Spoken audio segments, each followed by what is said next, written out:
मेनू दिखाओ। उपन्यास ऑनलाइन पूरा पढ़ें। उपन्यास बिन। उपन्यास सर्वनाश का लोहार अध्याय 446 खामोश हो गया। गुना नोबेल बिन स्टोर में विशेष ऑफर के साथ आपका स्वागत है। उपन्यास से संबंधित उत्पादों पर सर्वोत्तम डील पाने के लिए यूआरएल पर प्रोमो कोड 6B95HKJN का उपयोग करें। शॉपिंग का आनंद लें। सर्वनाश का लोहार C446 खामोश हो गए। पब फ्यूचर द्वारा विज्ञापन। अध्याय 446 खामोश हो गया। कैट को सामरिक बम की तरह गिराने के बाद पफल्स बॉम्बर एक अलग दिशा में आगे बढ़ गया। उनका रास्ता थोड़ा दूर था। ये तो अजीब है। आगे की लड़ाई अचानक शांत हो गई। सेठ के पीछे से उस अगड़ी महिला ने बड़बड़ाते हुए कहा, तुम्हारा मतलब है कि यह पहले ही खत्म हो चुका है? पीछे बैठे साधु ने चिंतित होकर पूछा। नहीं, ये बस चुप हो गया। सीनियर वाइट ने अनिश्चितता से उत्तर दिया। जब वे लड़ाई के दृश्य पर पहुंचे तो कोहरे से मूर्तियों का एक क्षेत्र दिखाई दिया। करीब से निरीक्षण करने पर पता चला कि वे मूर्तियां नहीं थीं। नीचे ज़ॉम्बी का झुंड स्थिर अवस्था में फंसा हुआ था। अब और नीचे मत उड़ो। मैं एक दिव्य क्षेत्र के निशान महसूस कर सकता हूं। तुम उसमें फंस सकते हो। मुझे पता है, मैं भी यह महसूस कर सकता हूं। पफल्स ने उदास होकर उत्तर दिया। दिव्य चिलोपॉड शहर के खंडहरों से लगभग 10 मीटर ऊपर रहा। वे सड़कों पर मरे हुए लोगों के निशान का पीछा करते रहे जब तक कि उन्हें नीचे से मंत्रोच्चार की आवाज सुनाई नहीं देने लगी। जमीन पर घुटनों के बल बैठी 3 उच्च श्रेणी के मरे हुए लोगों से घिरी हुई अवेटे थी। संत उन्मत्त होकर मंत्रोच्चार कर रही थी। वह वर्तमान में एक अभयारण्य बनाए हुए है। हालांकि वह थकी हुई लगती है। सीनियर वाइट ने टिप्पणी की। हम क्या करें? हम नीचे तो नहीं जा सकते, है ना? ब्रॉन ने पूछा। क्या ये स्पष्ट नहीं है कि हम क्या करते हैं? सेठ ने उलझन में पूछा। उसने पहले से ही माइंड रीपर को सुसज्जित कर रखा था। कुछ स्थिर लक्ष्य। मैं उन्हें यहीं से गोली मार दूंगा। क्या एक योद्धा के रूप में तुम्हारा कोई सम्मान नहीं है? सीनियर वाइट ने उत्सुकता से पूछा। मैं एक लोहार हूं। मैं किसी योद्धा के सम्मान की परवाह नहीं करता। इस बीच उसने पहले ही एक तीर की नोक बना ली थी और बिना लक्ष्य किए लाइफ रीपर स्किल का उपयोग करके गोली चला दी थी। बिना देखे ही तीर ने आसानी से अपना रास्ता बना लिया और 3 उच्च श्रेणी के मरे हुए लोगों में से एक के सिर में जा लगा। देखो, हमारे प्यारे साथी उन्हें हमारे लिए दबाए हुए हैं ताकि हम उन्हें खत्म कर सकें। उसने एक और गोली चलाई। उसे इंतजार कराने देना अच्छा नहीं होगा। पब फ्यूचर द्वारा विज्ञापन। 4 और तीर एक एक करके फंसे हुए हमलावर के नाड़ी में घुस गए। इतने घातक हमलों के बावजूद वे हिले नहीं। ये पुतलों पर गोली चलाने जैसा था। ये थोड़ा अनुचित लगा। ऐसा कुछ भी नहीं जो सेठ को रात भर जगाए रखे। बाद को ये सूचना सुनकर आश्चर्य हुआ। उसे यह अनुभव इतनी कम मात्रा में मिल रहा था कि उसने जल्दी ही दूसरा स्तर प्राप्त करने की उम्मीद छोड़ दी थी। लेकिन उसे इस स्थिति से निपटना था इससे पहले कि वह इस पर नजर डाल सके। संत अभी भी उन्मत्त होकर मंत्रोच्चार कर रही थी। ऐसा लग रहा था कि उसे सेना के आने का पता ही नहीं चला। वह तभी रुकी जब रस्सी का एक रोल अचानक उसके सिर पर आकर लगा और उसकी एकाग्रता टूट गई। पकड़ो, हम तुम्हें यहाँ से निकाल लेंगे। उसकी एकाग्रता से जादू भी टूट गया। अभयारण्य खुल गया और जबकि सामान्य ज़ोंबी भीड़ फिर से आगे बढ़ने लगी, तीनों हमलावर जमीन पर गिर गए।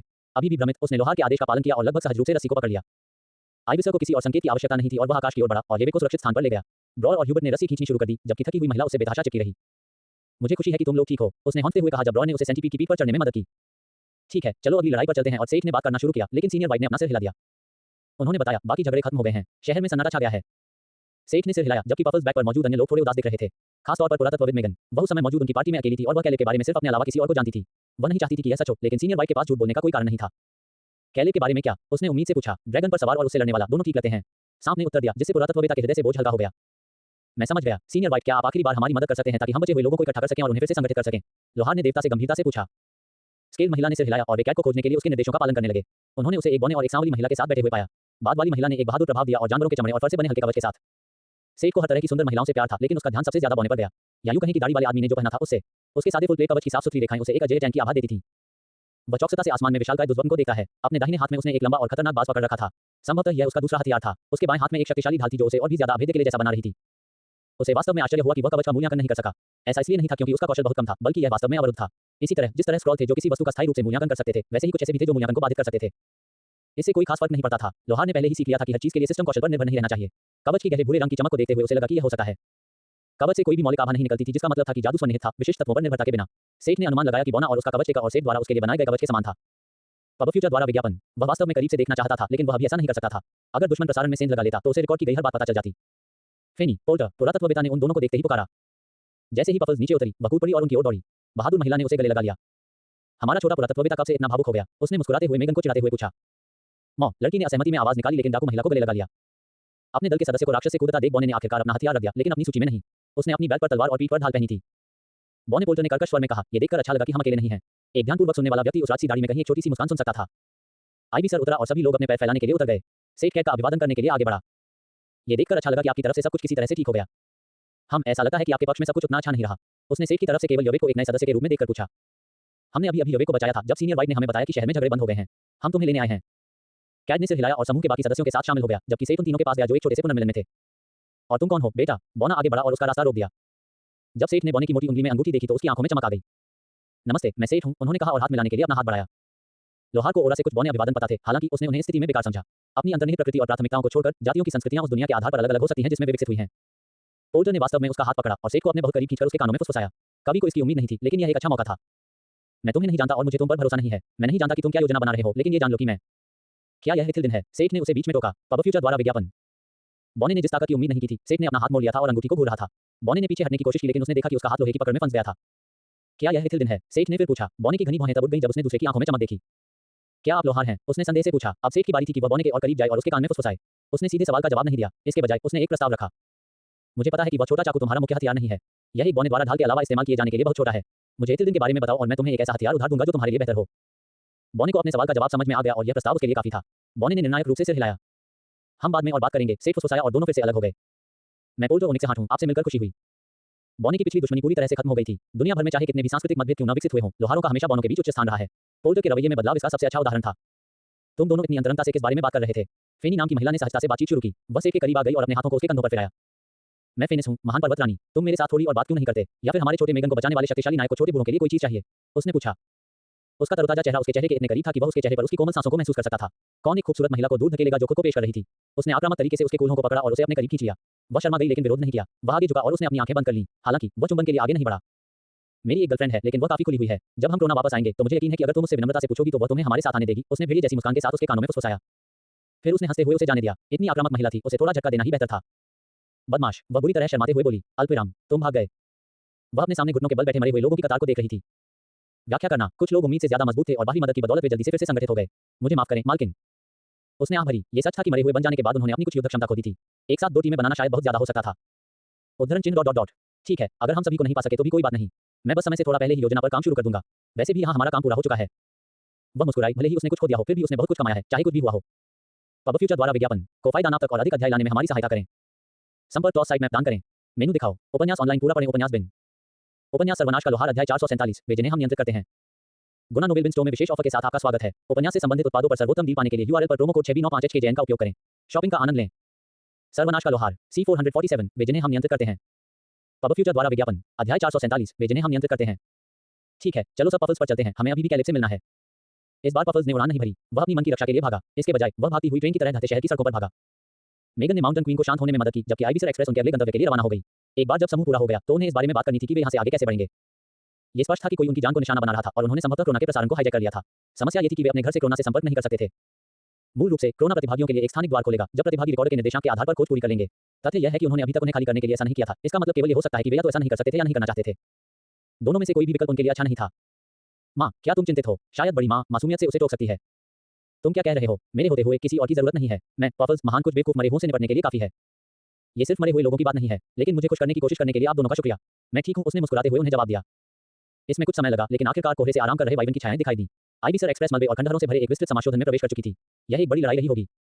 वाइवन के बगल में 7 लोग खड़े थे। एली, मार्सेल और कैलेब के अलावा 4 नए सदस्य थे। उसने रहस्यमयी सुनहरे अलंकरणों के साथ गहरे नीले रंग का लबादा पहना हुआ था। हुड को उसके चेहरे पर इतना अंदर तक खींचा गया था कि केवल निचला आधा हिस्सा ही दिखाई दे रहा था और उसकी आंखों पर पट्टी बंधी हुई थी। दूसरा बौने से भी छोटा था और उसने जंगली दिखने वाला पहनावा पहना था जिसमें तरह तरह की हड्डियां, सूखे पौधे और दूसरी छोटी छोटी चीजें उसके शरीर पर थीं। उसकी बाहें क्रॉस की हुई थीं और वह बिल्कुल भी खुश नहीं लग रहा था। शायद इसलिए क्योंकि वह सिर से पैर तक भूरे रंग के बलगम से ढका हुआ था। बाकी 2 लोग रिच और हॉकर थे। दोनों समूह एक साथ आए और एक दूसरे को बधाई दी। आखिरकार सभी को उनके लापता पार्टी सदस्यों के साथ एकजुट किया। कैलेब ने सेठ को नए चेहरों से परिचित कराया। ज्योतिषी तामा रहस्यमय ढंग से मुस्कुराया और अपना सिर झुका लिया। उसके बगल में बलगम से लथपथ भूत ट्विंकल रेनबोन एक उच्च जादूगर था। सेठ को देर से एहसास हुआ कि यह एक महिला थी। तुम्हें क्या हुआ ट्विंकल? मेगन ने पूछा। पब फ्यूचर द्वारा विज्ञापन। बहुत छोटी सी आकृति को गले लगाने ही वाली थी लेकिन समय रहते उसने खुद को रोक लिया। मुझे एक कीचड़ ने निगल लिया था, उसने फटकारते हुए कहा और एली को घूरकर देखा। उसके लंबे हरे कान उत्तेजना में हिल रहे थे। अरे, अगर जिम्बो ने तुम्हें निगला नहीं होता और समय रहते अपना हथियार इस्तेमाल नहीं किया होता तो तुम पहले ही दुश्मन के लिए लड़ रही होती। एली ने गुस्से में अपने बच्चे का बचाव किया। मादा भूतनी ने मुंह बनाते हुए दूसरी ओर देखा। हालांकि उन्हें सीनियर वाइट से निर्देश मिले थे लेकिन कैलेब के समूह ने पहले से ही पता लगाने के लिए एली के स्लाइम्स का इस्तेमाल किया था क्योंकि युद्ध का मैदान जल्दी बदल सकता था। उन्होंने हीरो को पहले पा लिया था। हालांकि स्लाइम्स 3 हीरो के बीच की लड़ाई को केवल दूर से ही देख सकते थे जब तक कि वाइवन राइडर दिखाई नहीं देता। फॉर्च्यून टेलर दूसरे नंबर पर था। उसने दुश्मन के पीछा से बचने के लिए अपने कौशल का इस्तेमाल किया था और खुद को स्वेच्छा से स्लाइम्स के सामने प्रकट किया था और वह पहला व्यक्ति था जिसे उन्होंने पाया। जब तक वे उसे इकट्ठा करते तब तक स्लाइम्स ने ट्विंकल को यवेट या सेठ जैसी ही स्थिति में पा लिया था। भूतप्रेत जादूगरनी को लाशों के झुंड ने घेर लिया था जबकि 2 हमलावरों ने उसे घेर रखा था। अगर स्टीव स्लाइम जिम्बो उसे बचाने के लिए आगे नहीं आता तो वह वाइवन के उस तक पहुंचने से पहले ही मर जाती। हालांकि उसे यह बात बहुत बुरी लगी कि वह अब तक नहा नहीं पाई थी लेकिन वह इस बात से इनकार नहीं कर सकती थी कि इससे उसकी जान बच गई। सभी ने तय किया कि फिलहाल यही डेरा डालेंगे और पूरी तरह स्वस्थ हो जाएंगे। इस दौरान वे साथ बैठे और एक दूसरे से परिचित हुए। शायद सभी को आधिकारिक तौर पर अपना परिचय देना चाहिए और बताना चाहिए कि वे क्या कर सकते हैं। कैलेब ने परिचय का एक दौर सुझाया। इससे पहले कि हम आगे बात करें, शायद हमें उन रिकॉर्डर से छुटकारा पा लेना चाहिए जिन्हें हम नियंत्रित नहीं कर सकते। सेठ ने यह समझाने के बाद प्रस्ताव रखा कि संभवतः दुश्मन उनके माध्यम से उन पर नजर रख रहा है जिन्हें हम नियंत्रित नहीं कर सकते। हरकर ने थोड़ा उलझन में पूछा। एली ने सचेत होकर देखा क्योंकि उनके समूह के कई रिकॉर्डर सेठ के पीछे जमीन पर गिरे और बंद हो गए। समूह को समझाने में बस इतना ही समय लगा। लोगों ने तुरंत अपने कंधों पर रिकॉर्डर पटकना शुरू कर दिया। अब चूंकि वे अदृश्य थे इसलिए सेठ को जो पहला प्रश्न उत्तर देना था वह स्पष्ट था। तुमने एम्पायर के रिकॉर्डर कैसे चुराए? कैलेब ने पूछा लेकिन सभी ने उसे सवालिया निगाहों से देखा। उसने सबसे पहले खुद को पेश करने का मौका लिया। मैं सेठ स्मिथ हूं, उर्थ से। मैं एक लोहार और कवि हूं। मेरे पास एक विशेष कौशल है जिसकी वजह से मैं इन रिकॉर्डर को अपना बना पाया हूं। उन्होंने बिना ये बताया कि यह कैसे काम करता है विस्तार से बताया। एली को पहले से ही पता था और कैट को भी अंदाजा था कि ज़ारकॉन की आत्मा के चैंपियन के साथ क्या हुआ था। थोड़ी देर आगे पीछे होने के बाद दोनों की मदद से उन्होंने परिचय जारी रखा। एकमात्र आश्चर्य कैलेब था जो वास्तव में एक ड्रैगन राइडर था, न कि एक वाइब्रेन नाइट। उसके पास स्पष्ट कारणों से ड्रैगन की कमी थी। चूंकि अब हम एक दूसरे की क्षमताओं के बारे में मोटे तौर पर जानते हैं, तो क्या किसी को पता है कि आगे क्या करना है? हॉकर ने पूछा। उन्होंने जो कुछ भी जाना था उसे इकट्ठा किया। हमलावर पूर्व परीक्षा प्रतिभागी थे, उनकी ताकत पर कोई सवाल नहीं था। वे अपने हथियारों से उन्हें सहयोगी बना सकते थे। दुश्मन को शायद अब तक जो कुछ भी दिखाया गया था, वह सब पता था। वे क्रोना से किसी भी तरह की मदद की उम्मीद नहीं कर सकते थे। सबसे महत्वपूर्ण बात यह है कि यदि वे भाग गए, तो संभवतः साम्राज्य आने तक वे इसी दुनिया में फंसे रहेंगे। अगर वे यहाँ फंसना नहीं चाहते थे, तो उन्हें अपनी खोज पूरी करनी थी, जिसका मतलब शायद ये था कि उन्हें हमलों के पीछे जो भी था, उससे लड़ना था। अगर सेठ सही था, तो वह डनहैम की बेटी थी। क्यों? वे केवल अनुमान लगा सकते थे। वे इस निष्कर्ष पर पहुंचे कि लड़ाई ही सबसे अच्छा विकल्प है। सेठ इसके खिलाफ नहीं था। आखिरकार इस खोज के अंत में एक ड्रैगन का खजाना और हड्डियां थीं। लेकिन हमें वास्तव में क्या करना चाहिए? वे हमारे बारे में हमसे कहीं ज्यादा जानते हैं। नायक ने अपना सिर खुजलाते हुए अपनी समस्या का सारांश दिया। वे केवल वही जानते हैं जो हमने उन्हें दिखाया है। अगर हम उन्हें ऐसी चीजों से आश्चर्यचकित कर सकें जो वे नहीं जानते, तो हम उन्हें चौंका सकते हैं। सेठ ने इशारा किया। एक और आश्चर्य सभी के लिए इंतजार कर रहा था। एक धुंध दानव अचानक बगल में प्रकट हुआ। हमें इस बारे में सभी से बात करनी चाहिए। मृत माने जाने वाले मिस्टर फेल्स के प्रकट होने से उर्फ के दल के सदस्य स्तब्ध रह गए, जबकि अन्य लोग एक अन्य सहयोगी के अचानक प्रकट होने से आश्चर्यचकित थे। आप इस पूरे समय जीवित थे? हरकर ने गुस्से और खुशी के बीच पूछा। उसे दोष मत दो, मैंने उसे ग्रिड से दूर रहने के लिए कहा था, बस मामले की गंभीरता को देखते हुए। सेठ ने नायक को शांत किया। क्यों? तुम्हें नहीं पता था कि ऐसी स्थिति पैदा हो जाएगी? मुझे एक अंदेशा था और मैंने उसका अनुसरण करना सीखा। मेरे पास भी एक संगत क्षमता है। सेठ ने सरलता से उत्तर दिया। पब फ्यूचर द्वारा विज्ञापन। हो, मैं खुद भी एक तरह का ज्योतिषी हूँ। क्या तुम मुझे उस क्षमता का नाम बताओगे? ज्योतिषी तमस ने पूछा। ये कहा जाता है। हो, मैंने इसके बारे में कभी नहीं सुना, लेकिन ये बहुत दिलचस्प लगता है। बस तमस, चलो योजना के बारे में बात करते हैं। कालिब ने उसे डांटा। अल्पविराम। वह महिला कोहरे के किनारे पर रुक गई। यहीं से हमारे रास्ते अलग होते हैं, सीनियर वाइट ने उन्हें बताया। क्या आप सचमुच यहीं रह रहे हैं? सीनियर टेडजेल ने दुखी होकर पूछा। हाँ, अभी मेरे जाने का समय नहीं हुआ है। क्या तुम्हें यकीन है? आने वाले समय में हमें तुम्हारी मदद की जरूरत है। सेठ ने कमजोरी से उसे समझाने की कोशिश की। वह पहले से ही समझ गया था कि देवता इतनी आसानी से इस स्थान को छोड़कर नहीं जा सकते। मुझे यकीन है, मैं तुम्हें शुभकामनाएं देती हूँ। तुम जो करने की कोशिश कर रहे हो वह ड्रैगन को गुदगुदाने के बराबर है और तुम्हें जितना भी भाग्य मिल सकता है उसकी जरूरत होगी। उसने उन्हें चेतावनी दी। बिल्कुल सच, सेठ हंसा। संदेश देखकर सभी ने सीनियर वाइट को बहुत धन्यवाद दिया और अनिच्छा से उनसे विदा ली। क्रोना, राजकुमारी, एल्जा, फिन और मीना एक कैफे के निजी बूथ में मिल रहे थे। कोई खबर? मीना ने लीना से पूछा, लेकिन राजकुमारी केवल अपना सिर हिला सकी। लगभग 4 दिन पहले केटी क्वीनन पर रिकॉर्डर के साथ उनका कनेक्शन पूरी तरह से टूट गया था। जब से वे इस तथ्य को छिपाने के लिए फिर से चल रहे थे कि उन्हें कुछ भी पता नहीं था कि क्या हो रहा था। मीना को खुद ही पता था क्योंकि राजकुमारी एल्जा को उसे बताने से नहीं रोक सकी। इस बीच शाही परिवार की टीम ने शाही सेंसर में घुसपैठ करने वाले कुछ गद्दारों को पकड़ने में कामयाबी हासिल कर ली थी। हालांकि वे यह नहीं समझ पाए कि उन्होंने कितना नुकसान किया है। उनके लोग वर्तमान में सुरक्षा लीग के लिए सभी सिस्टम की जांच कर रहे थे। समस्या ये थी कि उन्हें अपने रिकॉर्डर से कोई संकेत नहीं मिल रहा था। वे प्रतिभागियों की स्थिति की जांच करने में असमर्थ थे। लीना मीना को सब कुछ समझाने का कोई तरीका निकालने की कोशिश कर रही थी, तभी उन्हें बाहर से बहुत शोरगुल सुनाई दिया। जोरदार आवाजों के साथ क्रोना की सार्वजनिक स्क्रीन पर अचानक एक नया कार्यक्रम शुरू हो गया। एक छोटे और जोरदार परिचय के बाद ठहाकेदार हंसी का दौर शुरू हो गया। मेरे नतीना डनहैम के शानदार पदार्पण में आपका स्वागत है। पब फ्यूचर द्वारा विज्ञापन को फायदा नाम तक और अधिक अध्याय लाने में हमारी सहायता करें। संपर्क टॉस साइट में प्रदान करें। मेनू दिखाओ। उपन्यास ऑनलाइन पूरा पढ़ें। उपन्यास बिन। उपन्यास सर्वनाश का लोहार अध्याय 448 पुनः प्रसारण। गुना नोबेल बिन स्टोर में विशेष ऑफर के साथ आपका स्वागत है। उपन्यास से संबंधित उत्पादों पर सर्वोत्तम डील पाने के लिए यूआरएल पर प्रोमो कोड 6B95HKJN का उपयोग करें। शॉपिंग का आनंद लें। सर्वनाश का लोहार C448 पुनः प्रसारण। Ads bye pub future. अध्याय 448 पुनः प्रसारण। क्रोना, लीना ने मन ही मन कोसा। उनकी चिंताएं सही थीं। जासूस प्रसारण को हाईजैक करने के लिए पिछले दरवाजे से निकल आए थे। उसने जल्दी से हॉर्विक को फोन किया। मुझे पता है, हम पहले से ही कनेक्शन काटने पर काम कर रहे हैं। उसके भाई ने परेशान होकर कहा और तुरंत फोन काट दिया। अगर वे पहले से ही इस पर काम कर रहे थे, तो वह भी कुछ नहीं कर सकती थी सिवाय देखने के। शॉट को पैन आउट करते हुए नतीना डनहैम को लगभग 60 पीले लोगों के समूह से घिरा हुआ दिखाया गया, जो एक पीली चट्टान के किनारे पर खड़े थे। उन सभी के चारों ओर एक काला वाष्प सूर्य के प्रकाश में दिखाई दे रहा था। ये स्पष्ट संकेत था कि वे मरे हुए नहीं थे। एक जटिल काली पोशाक पहने हुए आकर्षक लड़की ने आत्मविश्वास से भरी घंटी जैसी हंसी निकाली। उनकी पहचान ने क्रोना के दर्शकों को चौंका दिया। खासतौर पर मूल्यांकन में शामिल राजघरानों के चेहरे पर तब उदासी छा गई जब उन्होंने मरे हुए लोगों की गैलरी देखी। यह उनकी उम्मीद से बिल्कुल अलग था। उन्होंने उन सभी को मूल्यांकन के प्रतिभागियों के रूप में पहचाना। वे लोग जिनके कारनामों को नागरिकों ने पिछले 2 हफ्तों से उत्सुकता से देखा था। उनमें से प्रत्येक अपने ग्रह विश्व का एक शानदार रत्न था और त्रुटिहीन और अद्वितीय कौशल के साथ चमक रहा था। मुझे यकीन है कि तुम उन्हें पहचानती हो क्रोना। मैं स्पेटिया की नतीना डनहैम ने अकेले ही तुम्हारे सभी कीमती स्पार्क्स को खत्म कर दिया है। उसने शेखी बघारी और नाटकीय प्रभाव के लिए रुक गई। ऐसा नहीं हो सकता, एल्जा ने घबराकर सोचा। उसे यकीन नहीं हो रहा था कि वह अकेली बची है। मार्सेल के बारे में क्या? ये पहली बार था जब ठंडी सुंदरता ने इतना परेशान महसूस किया। शांत हो जाओ एल्जा, ये झूठ है। उसके पीछे खड़े लोगों को देखो, उनमें से कोई भी उठ से नहीं है। वह अपने झूठ से नागरिकों के सामने शाही परिवार को शर्मिंदा कर रही है। लीना ने उसे और मीना को शांत किया। सच तो ये था कि लड़की के साथ खड़े लोगों में उन्हें कोई जाना पहचाना चेहरा नहीं दिखा। हालांकि उसने ये जाहिर नहीं किया था, लेकिन मीना भी लड़की की बातों से थोड़ी परेशान हो गई थी। उसने उन्हें स्पार्क्स क्यों कहा? क्योंकि वे इतनी जल्दी जल गए? फिन ने थोड़ा उलझन में पूछा। वह स्पेटिया के बारे में जानती थी, लेकिन वह बहुत कुछ नहीं जानती थी। एड्स बाय पब फ्यूचर, इसे ही प्रतिभा कहते हैं। जैसे चिंगारी आग जला सकती है, नई दुनिया से आए लोग अपनी दुनिया और यहाँ तक कि दूसरों पर भी बड़ा प्रभाव डालने की प्रतिभा रखते हैं। राजकुमारी ने ध्यान भटकाते हुए समझाया। क्रोना के नागरिकों, ये सब कुछ नहीं है। इन बहादुर नायकों को यहाँ उनकी मृत्यु के लिए प्राचीन ड्रैगन हड्डियों का एक पूरा सेट प्राप्त करने के लिए भेजा गया था। एक और रहस्योद्घाटन ने देखने वालों में हलचल मचा दी। चारों ओर की आवाजों ने लीना को क्रोधित कर दिया। वह बहुत दूर थी, शायद साम्राज्य में हर जगह ऐसी ही बातचीत चल रही थी जहाँ ये प्रसारण दिखाए जाते थे। प्राचीन ड्रैगन हड्डियां, अगर यह किसी प्राचीन ड्रैगन से है तो ये कितना अच्छा है। ड्रैगन पर सब कुछ पौराणिक है ना? हाँ, आप इसके शरीर के किसी भी हिस्से से राष्ट्रीय खजाना बना सकते हैं। वे नए लोगों को इतने महत्वपूर्ण अभियान पर क्यों भेजेंगे? राजपरिवार के लोग क्या सोच रहे थे? भीड़ इस सामग्री के बारे में सोच रही थी और मूल्यांकन खोज के लिए लक्ष्य के रूप में इतनी महत्वपूर्ण चीज चुनने के लिए शाही परिवार की आलोचना कर रही थी। स्क्रीन से एक विकृत चीख ने भीड़ को चुप करा दिया। स्क्रीन पर नतीना और उसके सेवकों की पंक्ति का दृश्य दिखाई दे रहा था। तभी एक विशाल छाया नतीना और जिस चट्टान पर वे खड़े थे उन पर पड़ रही थी। मेरी शक्ति को देखो, उसने नाटकीय ढंग से कहा जब एक विशालकाय ज़ॉम्बी ड्रैगन उसके और मरे हुए प्रतिभागियों की पंक्ति के पीछे उतरा। रिकॉर्डर ड्रैगन के पूरे दायरे को दिखाने की कोशिश कर रहा था। लोग अब पहचानने लायक भी नहीं थे। Ads bye pub future. अंत में वह इतनी दूर उड़ गया कि पूरी चट्टान और नीचे का किला दिखाई देने लगा। ड्रैगन एक पहाड़ की तरह था जो हर चीज पर मंडरा रहा था। उसकी आंखें एक भयंकर बैंगनी आत्मा की लौ से जल रही थी। ऐसा लग रहा था कि वह सीधे कैमरे में देख रहा था, जिसने दर्शकों को चौंका दिया। तस्वीर वापस नतीना पर आ गई, जो अब ड्रैगन की छाया में खड़ी थी। उसने बोलने के लिए अपना मुंह खोला, लेकिन अचानक बैंगनी धुंध से एक छाया उसके बगल में प्रकट हुई। ये सुनने के बाद उसके चेहरे पर एक व्यंग्यात्मक मुस्कान आ गई। उन्होंने कहा, ऐसा लगता है कि चुनौती देने वाले लोग सामने आ गए हैं, जो मुझे प्रदर्शन का मौका देना चाहते हैं। धारा एक अकेले आदमी पर जा टिकी, जो चट्टान के नीचे खंडहर पर खड़ा था। अपने चमकदार कवच और क्रूर दिखने वाली तलवार के साथ वह लगभग बहादुर लग रहा था। अगर चट्टान की ओर देखते हुए काले बालों वाले आदमी के चेहरे पर हैरानी की अभिव्यक्ति न होती। इसे मिटाने का कोई रास्ता खोजो, वह कहता है। उसने कुछ बुदबुदाया, लेकिन वे ठीक से सुन नहीं पाई कि क्या कहा। ये बिल्कुल भी खुशी की बात नहीं लग रही थी। लीना और उसके साथ मौजूद समूह ने तुरंत ही बेन हॉकर को पहचान लिया, जो उर्थन टीम का हीरो था। वह वहां क्या कर रहा है? ये तो आत्महत्या है। चारों ने एक साथ सोचा। एक और बात थी, खास तौर पर लीना ने पहचाना। नायक साम्राज्य द्वारा दी गई तलवार नहीं चला रहा था, बल्कि वह तलवार चला रहा था जो उसने उनके जाने से पहले सेठ को लौटा दी थी। इसका मतलब है कि वह मिथ्याई लोहार आसपास है और उसने वास्तव में अपने खजाने खोल दिए हैं। लीना ने टिप्पणी की। उसने तलवार के बारे में बताया। हालांकि फिन और मीना को यह पसंद नहीं आया कि उसने सेठ को क्या कहा, लेकिन वे इसे नकार नहीं सकते थे। क्या तुम मुझे चुनौती देने और अपने साथियों का बदला लेने आए हो? मैं तुम्हारी बहादुरी की प्रशंसा करता हूं, लेकिन तुम्हें ऐसा करना चाहिए था। अरे तुम क्या कर रहे हो? स्क्रीन पर नायक ने उसके दिखावटी एक आलाप के खत्म होने का इंतजार नहीं किया और चट्टान की ओर दौड़ना शुरू कर दिया। हालांकि देखने वालों को ऐसा नहीं लगा कि वह आखिरी बहादुरी से लड़ने के लिए हमला करने जा रहा है, बल्कि ऐसा लगा कि वह भाग रहा है। अब नतीना की बारी थी कि वह अपनी आंखें चौड़ी करके गंभीर भाव प्रकट करे। दर्शकों को पता नहीं था कि स्क्रीन के बाहर क्या चल रहा था, लेकिन ऐसा लग रहा था कि वह खुश नहीं थी। प्रसारण बंद करो, उसने सख्ती से कहा और स्क्रीन शांत हो गई। एड्स बाय फ्यूचर अल्पविराम। सर, समुद्री लुटेरों का सिग्नल गायब हो गया है। जादूगरों में से एक ने आंख भरते हुए कहा। वे जल्दी से उसे ट्रैक करने और कनेक्शन काटने में लगे थे, लेकिन सिग्नल अपने आप बंद हो गया। तो जल्दी से पता लगाओ कि वे कौन सा पिछला दरवाजा इस्तेमाल कर रहे थे और उसे बंद कर दो, हॉर्विग ने जोर देकर कहा। लेकिन उन्हें कोई मौका नहीं मिला। अचानक एक शाही सेंसर दौड़ता हुआ उनके पास आया। उन्होंने बताया, सर, हमारे रिकॉर्डर से कुछ सिग्नल पुनः ऑनलाइन आ गए हैं। पहले कनेक्शन ब्लॉक होने के बाद सभी सिग्नल गायब हो गए थे। उस समय उन्हें सचमुच लगा कि या तो सभी प्रतिभागी मर चुके हैं या उनके रिकॉर्डर नष्ट हो गए हैं। अब अचानक 5 संकेत फिर से प्रकट हुए। 3 उठ के ओवरव्यू रिकॉर्डर गोलेम थे। वे खंडहरों का एक मैदान दिखा रहे थे, लेकिन तस्वीर के किनारे क्षितिज पर ज़ोंबी ड्रैगन का एक हिस्सा देखा जा सकता था। बाकी 2 लोग प्रसारण कर रहे थे कि वर्तमान में क्या चल रहा है।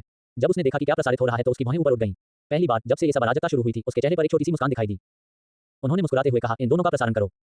इस बीच हमारे लोगों को 3 स्थिर लोगों के स्थान पर एक पोर्टल खोलने के लिए तैयार करें। मैं अपने पिता से बात करके निष्कर्षण के लिए एक विशिष्ट टीम प्राप्त करूंगा। हमें जल्दी करना होगा और नुकसान को नियंत्रित करना होगा। अल्पविराम। स्क्रीन के शांत होने के कुछ मिनट बाद एक नया प्रसारण दिखाई दिया। इस बार इसमें अहंकारी टिप्पणी का अभाव था। केवल 2 दृष्टिकोण थे। एक में दूर से चट्टान दिखाई दे रही थी। चट्टान पर नतीना और उसकी स्पार्क्स की छोटी आकृतियां, विशाल आलीशान गढ़ और नीचे नायक किनारे पर खंडहरों के बीच खड़ा था। चट्टान पर खड़ा ड्रैगन इतना बड़ा था कि केवल चट्टान के किनारे पर गड़े उसके पंजे और पंजे ही दिखाई दे रहे थे।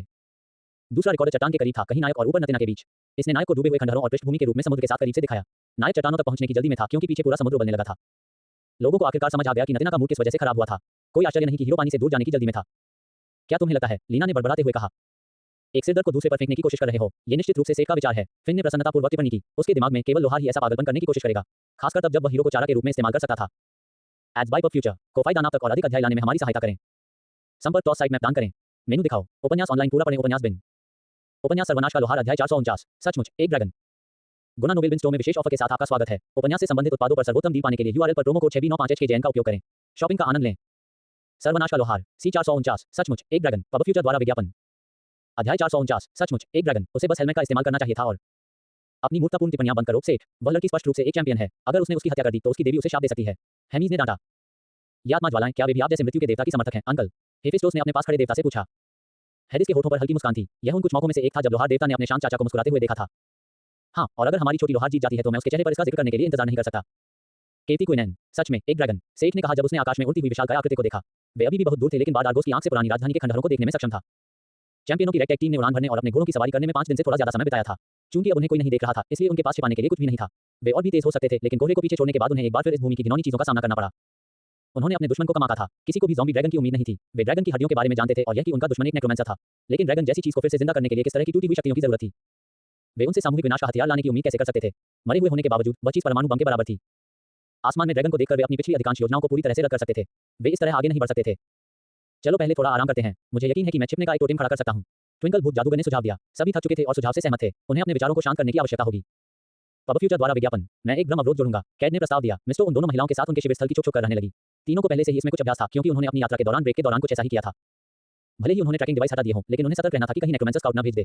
साथ ही उस जगह पर घूमने वाले घृणित जीवों से भी बचना था। उन्हें इस जगह पर कोई जीवित शहर नहीं मिला था। हालात को और भी बदतर बनाने के लिए इस जगह पर मौजूद कई घृणित जीव या समामेलन कार्बनीकृत अवस्था में पहुंच गए थे, जिसका मतलब है कि उन्होंने कम से कम इस्तेमाल करने लायक आत्माएं तो छोड़ी थी, मरे हुए प्रतिभागियों के विपरीत। सेठ को अभी इस बारे में सोचते हुए गुस्सा आता था।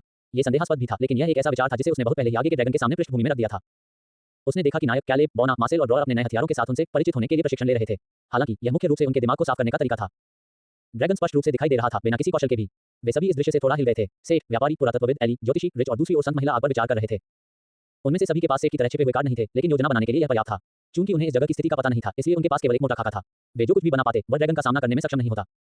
योद्धा को अपने हथियार घुमाते देख सेठ को बॉने पोल्टर के साथ हुई बातचीत याद आ गई।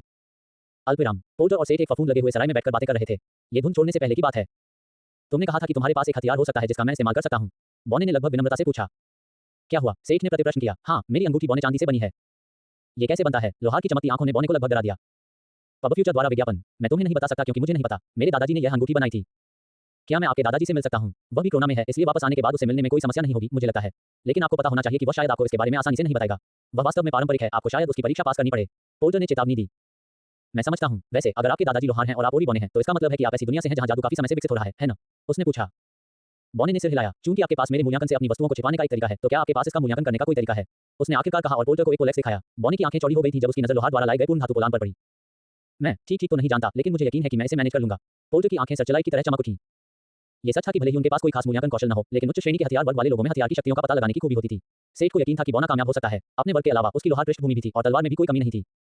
इस बारे में सोचने और पोल्टर के आत्मविश्वास को देखकर जब उसने पोलान को पकड़ा तो उसे एक विचार सूझा। वैसे अगर तुम इसे संभाल सकते हो तो मेरे पास इसके साथ एक ढाल भी हो सकती है। लोहार ने मुस्कुराते हुए कहा। बॉनी ने एक उत्साहित बच्चे की तरह पूछा, ढाल भी? उसका पुराना रूखापन चला गया था। आप इस भाले पर भी नजर डाल सकते हैं, ये सब काम आ सकते हैं। अल्पविराम। पब फ्यूचर द्वारा विज्ञापन। असली समस्या वह ड्रैगन है, ह्यूबर्ट ने जोर से कहा और सेठ को वर्तमान में वापस लाया। दूसरा ड्रैगन से छुटकारा पाने के तरीकों के बारे में बात कर रहा था। सबसे स्पष्ट था कैलिप ड्रैगन सवार, लेकिन उस व्यक्ति ने तुरंत इस विचार को खारिज कर दिया। एक शक्तिशाली नेक्रोमेंसर द्वारा नियंत्रित एक प्राचीन ज़ोंबी ड्रैगन पर उसके कौशल का कोई तरीका नहीं था। कूल बम के बारे में क्या ख्याल है? सेठ ने बातचीत में कहा। उसे संकेत याद आ गए। क्या? सभी ने चिल्लाकर कहा। आधे इसलिए क्योंकि उन्हें नहीं पता था कि वह जानवर क्या है, और आधे इसलिए क्योंकि उन्हें पता था कि वह क्या है, और सेठ को उसे इस्तेमाल करने की कोशिश करने के लिए पागल होना पड़ा।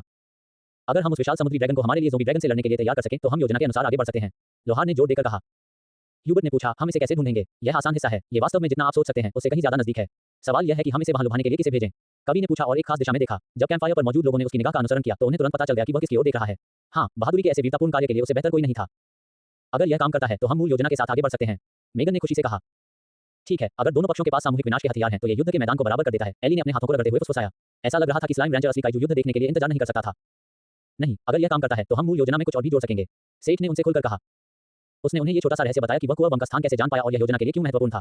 इससे ये स्पष्ट हो गया कि योजना में जोड़ने से उसका क्या मतलब था और वह जानवर का उपयोग करने के बारे में क्यों सोच सकता था। उस दिन वे पहले ही बहुत कुछ देख और सुन चुके थे, इसलिए अब उन्हें आश्चर्य नहीं हुआ।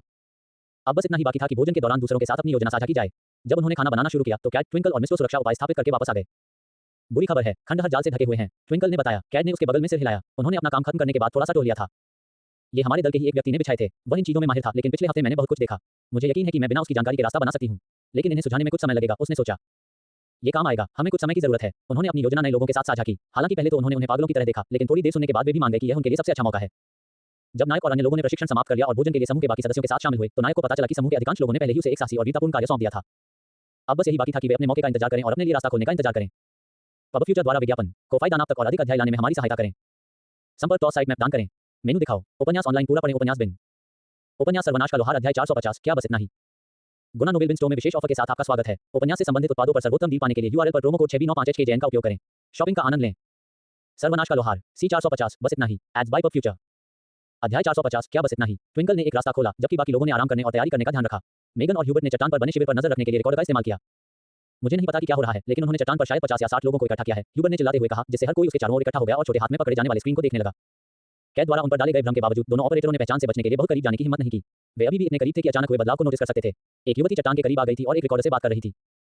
वॉल्यूम बढ़ाकर वे उसकी बातें सुन पा रहे थे। वह साम्राज्य का मजाक उड़ा रही थी कि उसने उनके सभी चैंपियनों को कैसे मार डाला, अपनी लूट और विशाल ज़ॉम्बी ड्रैगन को दिखाते हुए। अगर ये सभी मरे हुए प्रतिभागी हैं तो मुझे पूरा भरोसा है कि हमारी योजना काम करेगी। उसे पूरा भरोसा है कि अब कोई भी उसका सामना नहीं कर सकता। अब हमला करने का समय आ गया है, पोल्टर ने टिप्पणी की। उसकी छोटी सी बात उनके लिए आगे बढ़ने का संकेत थी। नटीना को कोरोना को अपना भाषण प्रसारित करते देख लोहार को एक विचार आया। अगर वह कोरोना को अपना भाषण प्रसारित कर रही थी तो शायद उसके संकेत भी पहुंच जाएं। साम्राज्य मदद भेज सकता है। एक और बैकअप योजना हमेशा अच्छी होती है। वह उस रिकॉर्डर को स्थानिक मार्कर के रूप में स्थापित करने वाला था जिसे उसने अपहरण कर लिया था। जब वह रुका, मुस्कुराते हुए उसे एक और कारण याद आया जिसके लिए वह रिकॉर्ड होने के लिए सहमत हुआ था। प्रसारण स्टेशनों को प्रतिभागियों को राजस्व का एक हिस्सा देना आवश्यक था। क्या होगा अगर उसने निर्देशांक के रूप में 3 रिकॉर्डर छोड़े जबकि उसने अपनी और एलिस की रिकॉर्डिंग के लिए स्थिति को रिकॉर्ड किया। उसने अभी एक रिकॉर्डर चट्टान पर भेजा ही था कि हॉकर आखिरकार घटनास्थल पर आ गया। क्रोना, जो कुछ घटित हो रहा था उससे दर्शक मंत्रमुग्ध थे। नायक के पीछे समुद्र से एक जानवर प्रकट हुआ जो आकार में ड्रैगन से कम नहीं था। साम्राज्य के निवासी चौंक गए। हर कोई कूल बम के बारे में नहीं जानता था जो कई दिनों से उससे पार्टी का पीछा कर रहा था। यह एक समुद्री सांप था जिसके बारे में कहा जाता था कि यह अमर है और हमेशा बढ़ता रहता है। हालांकि यह उतना प्रसिद्ध नहीं था, लेकिन वे कई सच्ची ड्रैगन जातियों के बराबर थे। दृश्य बदल गया। किनारे पर आक्रमण करने वाले दूसरे विशालकाय जानवर से नायक के परिप्रेक्ष्य में जो उन्मत्ततापूर्वक चट्टान पर चढ़ रहा था तथा ऊपर खड़े लोग उसे रोकने का प्रयास कर रहे थे। Ads bye pub future. हाँ, क्या ये चिपकली ही है जिसकी वजह से तुम पहले इतने आश्वस्त थे? देखो, मैं इसे भी अपनी सेना में शामिल कर लेता हूँ। कलजेमिट, मुझे इस कीड़े की लाश लाओ। उसने नीचे खड़े नायक को सुनने के लिए चिल्लाया। नटीना की उन्मत्त हंसी चट्टान पर गूंज उठी। नायक, जिसे दूर से किए गए हमले से बचने में कोई परेशानी नहीं हुई, हवा के झोंकों से टकरा गया और लगभग अपनी पकड़ खो बैठा क्योंकि ऊपर मौजूद विशाल ड्रैगन ने अपने सड़े हुए पंख फड़फड़ाने शुरू कर दिए। विशालकाय ज़ॉम्बी ड्रैगन धीरे-धीरे हवा में ऊपर उठा। परिप्रेक्ष्य वापस कट गया। विशाल आकृति आकाश को ढांकती हुई दिखाई दी, जबकि वह नीचे समुद्र में समान रूप से शक्तिशाली जानवर पर गोता लगा रही थी। पहली बार उसका ध्यान चट्टान पर नायक की आकृति से हटा और जानवर ने ज़ॉम्बी ड्रैगन को देखने के लिए अपना सिर ऊपर उठाया। प्रसारण को नायक पर वापस लाया गया तथा दर्शकों को नटीना की आवाज सुनाई दी। छोटे हीरो, क्या तुम्हारे पास बस इतना ही है? पिछली बार तुम गुलामों के रखवाले की मदद से मुश्किल से बच पाए थे और अब तुम अकेले आए हो। उसने ऊपर से डांटा क्योंकि हॉकर को बिना गिरे हमलों से बचने के लिए कड़ी मशक्कत करनी पड़ रही थी। नई जानकारी ने दर्शकों का ध्यान और आकर्षित किया। केवल राजकुमारी लीना और उसकी मेज पर बैठी अन्य महिलाओं को ही इसका अंदाजा था। नतीना शायद उस समय के बारे में बात कर रही थी जब एल्जा को वापस लौटने के लिए मजबूर किया गया था। बड़े पर्दे पर हीरो उसकी तरफ देखता है, लेकिन उसके पूरे हेलमेट में कोई भावना नहीं दिखती। केवल परछाइयां उसके चेहरे को घूर रही हैं। चरण 2। जब ड्रैगन और कीड़ा पूरी तरह से युद्ध में उलझे हुए थे तो चट्टान के ऊपर से एक तेज आवाज आई। ओह, भगवान का शुक्र है, भावशून्य पतवार ने कहा। नायक की आवाज में राहत की भावना साफ झलक रही थी जब उसने चट्टान को छोड़ा और हवा में गायब हो गया। सड़क पर भीड़ में शोर मच गया। महाकाव्य नायक अभी राक्षस राजा से भागा था। केती क्विनैन। नतीना की भी आंखें चौड़ी हो गईं। जिस बहादुर और वीर प्रतिद्वंद्वी से उसने उम्मीद की थी कि वह अपने वर्चस्व के लिए आखिरी सिनेमा लड़ाई में उसका सामना करेगा, वह अचानक भाग गया। कितना एंटीक्लाइमेटिक। न्याय के जिन नायकों की वह दर्शक कामना कर रहे थे, वे उतने दूर नहीं थे जितना उसने सोचा था। उदाहरण के लिए कैट और यवे भी चट्टान पर थे और उन्होंने ही नायक को उसी तरह से बाहर निकाला जैसे उन्होंने बाजिला पर गार्ड को वापस गिराया था। फिर भी समुद्र में दो बड़े पैमाने पर विनाश के हथियारों को एक दूसरे से लड़ते हुए देखकर सेठ के रोंगटे खड़े हो गए। ड्रैगन बहुत बड़ा था, लेकिन समुद्री सांप भी उपहास करने लायक नहीं था। ये वास्तव में महाद्वीपीय स्तर पर शक्तियां थीं। वे बस भाग्यशाली थे कि वे दोनों कमोबेश नासमझ जानवर थे। शायद अगर उनमें से कोई एक दूसरे के खिलाफ जादू का इस्तेमाल करता तो स्थिति अलग होती, लेकिन ऐसा नहीं हुआ। इस समय वे किनारे पर बराबर की लड़ाई में उलझे हुए थे।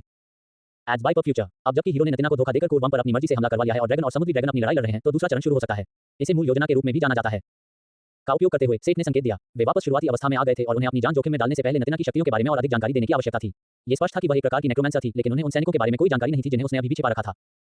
बैंगनी रंग के पोर्टल जिनका इस्तेमाल मरे हुए लोग भागने के लिए करते थे, उनके लिए सावधान रहने के लिए पर्याप्त सबूत थे। दूसरा चरण सेठ और एली पर निर्भर था।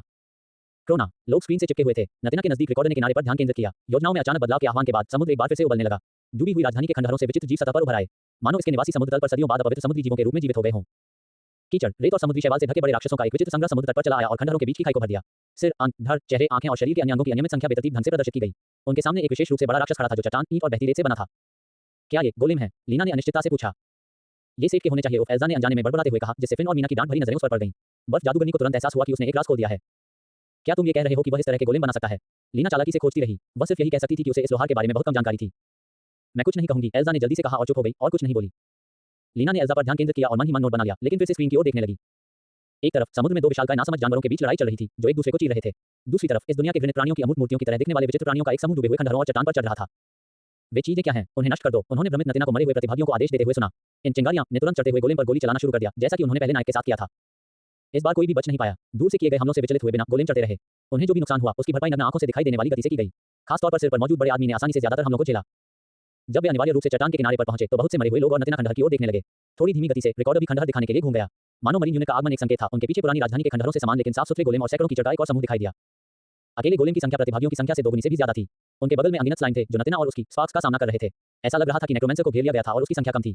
हम बस इतना ही। नतीना बुदबुदाई। एज बाय फ्यूचर को फायदा नाप तक और अधिक अध्याय लाने में हमारी सहायता करें। संपर्क क्रॉस साइट मैप दान करें।